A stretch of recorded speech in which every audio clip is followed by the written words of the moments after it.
Thank you very, very, very much for joining me this afternoon. For those of you who are new, I'm Delilah, and I create self-hypnosis, guided meditations, and mind-body sessions that support you in your life's journey. Whether you're looking to improve yourself, develop your skills, sharpen your talents, or if you just want to find peace and happiness in your life, I create content that helps you as you move forward in your life's journey. So it is a little over a week until Halloween, and I thought it would be fun and appropriate to talk about your fears and to talk about ways that you can overcome your fears. Now, there are all kinds of fears. There is, fear of flying, fear of public speaking, fear of going to the dentist, fear of heights. There's all kinds of fears. So for brevity's sake and for this video, I thought I would narrow that focus down a little bit and just focus on the one fear that I feel that holds people back the most from reaching their goals and from doing that thing that they really want to do with their lives. And that is the what if fears. Okay, what if? What if I fail? What if I look stupid? What if people laugh at me? What if, okay? And, these what if fears are like vampires, okay? Since we're talking about Halloween here, they're like vampires. And these what if fears just suck the life out of those dreams and those goals that you have. And, the one way that we get rid of vampires, or in this case, get rid of these fears, is to throw back the curtain and expose it to the sunlight, or in this case, light. We expose it, we uncover it, we face it, we address it, then we rise above and then move past it so that you can reach your goals and find that success and happiness that you want in your life. So in all honesty, this update took me a while to put together. It was not a very easy update to do. I had a real tough time putting this video update together. I've actually spent many hours in front of the camera talking and nothing seemed to come out right. And I think it's because personally I've learned to deal and work through these what if scenarios in a very intuitive way. And this thing that I do, it's really intuitive. I haven't read it anywhere. It's something that I just kind of learned to do by listening to the stories of my clients and learning from their experience. I really had to take some time and kind of break down what I do intuitively in a way that would make sense for all of you. So this all goes back to a conversation I had with one of my previous clients. And this client was a young student who was doing fairly well in school. She was doing well in all of her classes. And the only class she had a hard time with, that she was struggling with, that she wanted help with, was in math class. She was struggling in math, which is common for most students. So when I sat down with her to talk about, well, what happens in math class? How do you feel? What do you think about? I was really surprised at what I found out. It turns out that when the teacher is lecturing or, presenting these math concepts, teaching the class how to solve certain problems, this young child begins to daydream, which is also common among students. Daydreaming is very common.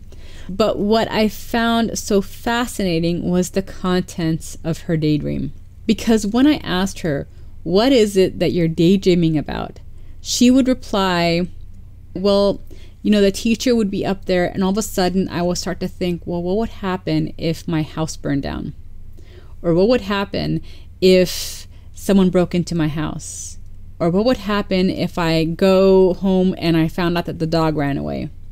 And I remember feeling taken back by all of this because if you think about it, math is a problem-solving subject. You're solving problems, whether it is a word problem, a number problem.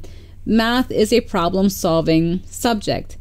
And while the teacher was up there showing problems and showing the class how to solve these problems, this young client's mind and imagination was creating its own problems, okay? So it was presenting this young client with these extraordinary problems that would distract the young client's attention from the teacher. And before she knew it, the class was over and she missed the lecture and she missed the concepts that she needed to get in order to understand these math problems. What I gathered from my conversation with this client is that her mind was trying to figure out how to solve problems by creating its own problems. Her mind was trying to understand the concept of complex problem solving by creating its own complex problems for her to solve. So then I asked her, in this daydream where your house is burning down, what happens? And she just kind of shrugs her shoulders and said, I don't know, it just burns down. And, then I wonder, then what? Okay. So then I encouraged her to go back into that daydream, okay, and to do something about it, okay? What if you saw your house burning down? What could you do? Well, I can call 911. Okay, that's great. You can call 911. Then what else could you do? And as she was beginning to find solutions and find answers to these problems that were popping up in her mind, I could see her confidence and I could see her mood beginning to shift from dread and fear to empowerment and courage and strength. So then I took it a step further by reminding this client that all these scenarios are coming from her imagination and from her mind. This is a daydream, okay? And in your dreams, in your daydreams, you can do whatever you want. Things that you can't do in real life, right? Like fly or to travel to the moon and all that. So the question I had for her is, what extraordinary thing can you do in your imagination to put out this fire? And she says, well, I can make the wind blow really strong and put the fire out. I'm like, well, there you go. And the more she began to think about this, the more that quelled that inner voice, that imagination, and she began to feel stronger and she began to feel more confident. From that point on, anytime her deep mind showed her this worst case scenario situation of something horrible happening, all she had to do was catch it, right? Catch it. This is just my imagination. And then respond to her deep mind with a best case scenario where she is doing something extraordinary and something amazing to overcome that problem and to solve that problem that her mind is having her face. And so when she began to do that, she began to feel, empowered. She began to feel confident in her problem-solving abilities. And then she was able to focus on the teacher and focus on learning these math concepts. Typically, people respond to fear in one of three ways: fight, flight, or freeze. And so when the deep mind presents people with these worst-case what-if scenarios, people react as if that scenario is real in front of them. Imagine someone who's afraid of heights. They could be sitting here, safe, and all it takes is for them to imagine themselves up high, and their body responds and reacts as if they were really up high. They might breathe a little heavier, their heart might begin to beat a little faster, they might begin to shake and tremble. And that is all the body's reaction to that thought in the mind. They're not really up high. They're just thinking about what it would be like to be up high, and then their body reacts to that. Now, for the most part, fight, flight, or freeze is part of our natural instincts to keep us safe and to help us survive in the real world, okay? So let's say you're walking down the street and you see a pack of lions off in the distance. Part of your survival instincts say, not to go and try to pet them, right?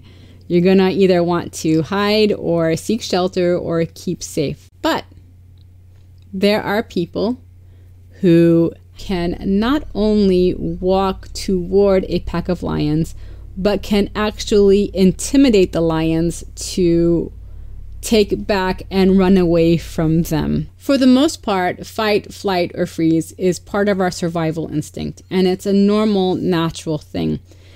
But the problem comes is when we react in a fight or flight to a figment of our imagination.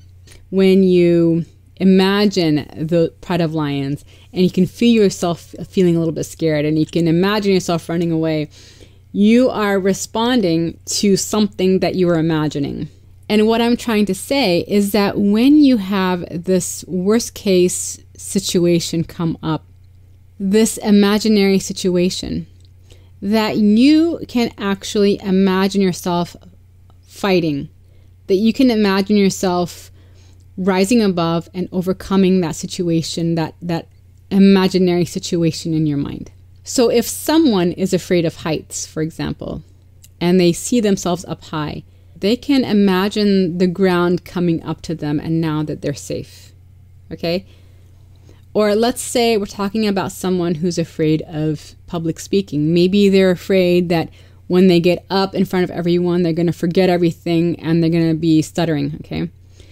In that imaginary scenario, they can imagine this white healing light coming down and just filling them up from head to toe, filling them up with the words that they want to speak, and making them an awesome, amazing speaker, highly engaging speaker, someone who is motivating and inspiring to the audience. When you react in a fearful way to these what-if fears, what you're really doing in essence is reacting to a figment of your imagination. In your mind, you've made this what-if scenario real, and you're reacting to something that is in your imagination. So my philosophy is to fight fire with fire. When your imagination runs wild and shows you all kinds of crazy things, come up with something equally as crazy, but a positive crazy, and let that image overcome the fearful one. Let that image overcome and take over that thing that once frightened you, so that you're uplifted and you're motivated and you are strong enough to rise above and overcome and move forward. Remember, this worst case scenario is your deep mind trying to solve a problem to get you from point A to point B, to get you to that point that you want to go. What if so-and-so happens, okay? Instead of brushing it away, instead of running away from that thought, engage it, look at it, take a deep breath, review it, and then interact with that thought where you are in an empowering position where you can rise above and then overcome that situation. And then that attitude begins to kind of bleed out into the real world. And then you're able to have the strength and have the confidence and have the power from deep within to face that challenge and to walk away from that thing that you once feared. You know, I've had a lot of clients who feel embarrassed over their fears, as if fears is something to be ashamed of, that it makes you someone less, that makes you not brave or not strong. And that's as far from the truth as it can be. Because by facing these fears, you're actually solving a problem, solving problems on your way to your goals. The more of these what-if fears that you uncover and that you look at and you overcome, the closer you move toward reaching your goals and finding the success that you want in your life. I hope this makes sense for you, because it is a very intuitive way to help you sidestep a what-if fear in a relatively short amount of time. Self-hypnosis is wonderful for getting rid of almost all fears. But when you're out and you're about and you're faced with something right then and there that you have to do, that you might not have 30 minutes to a half hour to work around, and you need to overcome it right away, just imagining a best case scenario and empowering yourself through your imagination can help you overcome and help you move past what was big and scary. It's like, it's like being able to stand up and stare down that fear that was once staring at you, and to tell it, you look big and you look strong, but I'm bigger and I'm stronger and I will overcome. okay? To be able to catch those fears in your mind, and in your mind, allow yourself, in your imagination, allow yourself to rise above and conquer and overcome that fear. Just allowing yourself to do that in your imagination will move you very far in the real world. So this week, I challenge you to think about doing that thing that you really wanted to do, but you've been maybe scared to do up until this point because of these what-if scenarios, okay? Think about that thing that you've wanted to do, okay? And then allow your mind to show you and play out these what-if scenarios. Anytime you come up with these what-if scenarios, let it play out and observe it and watch it. And then allow yourself to respond with a best-case scenario to that worst-case scenario. Make it extraordinary. Make it magical. This is your imagination we're talking about. So use the power of your imagination to create just an awesome response to that worst case scenario. And then from that point on, when you're feeling stronger, when you're feeling uplifted, when you're feeling braver to tackle that thing that you were once afraid of, from that point on, it's baby steps toward doing the thing that you want to do. It's just one little baby step at a time, moving forward a little bit at a time to overcome and move past that thing that you once feared. Once you get up and do that thing that you were once afraid of, you've moved forward and you've grown. And that feeling of accomplishment is something that nothing can take away. And there is nothing that beats that feeling of, I overcame it and I did it. I never thought I could do it before, but here I am, I'm doing it, and this feels amazing. And that leads you to the next thing that you have to do. And with each fear that you overcome and each fear that you move past, you grow more and more and more and more. So at one point you were here and now you're up here, and you can't imagine life being anything different than what it is now.